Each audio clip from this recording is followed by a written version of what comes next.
Drake has already put out 2 diss tracks. Pip squeak, pipe down, you ain't in no big threes.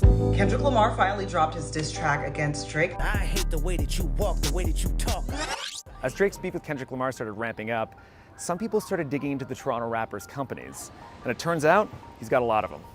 Tweets that got hundreds of thousands of views pointed out Drake owns at least 20 companies. But what does that mean, and does it actually point to anything unusual? I looked closer into this and got access to some of the records that this all stems from. The US documents show he actually has or had at least 52 incorporated entities, listing Aubrey D. Graham, his legal name, in senior positions like director, manager, and CEO.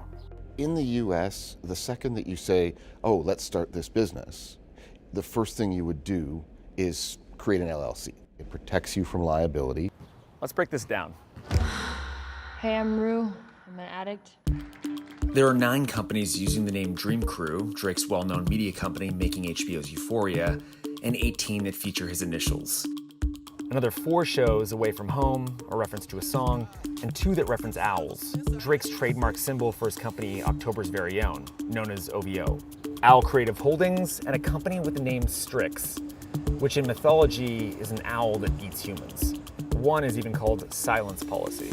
So you want to keep every single one of those businesses, in effect, well, segregated in the sense that any risks related to that project and getting sued or having a, going broke or anything to do with that particular project are isolated to that particular project and the assets of that particular entity, and it doesn't sort of bring the rest of your entire business empire down.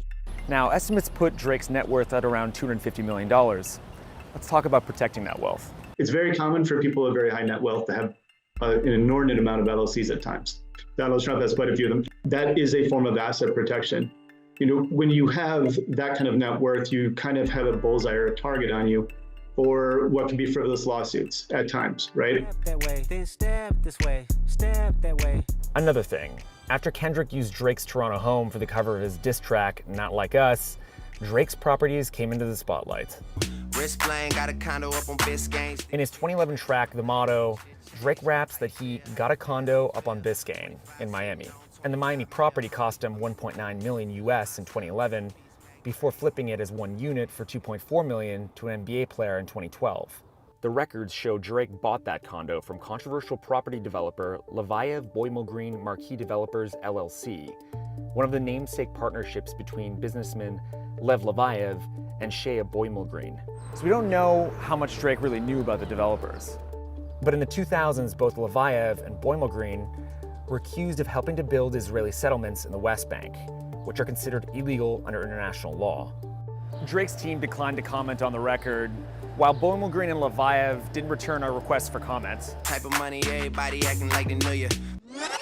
Ultimately, using limited liability companies and investing in real estate, something experts say is typical of someone like Drake. It's honestly advisable in many instances. When you have that kind of net worth, it's a good way of protecting yourself from potential creditors trying to reach your assets through no fault of your own, whatever the case may be.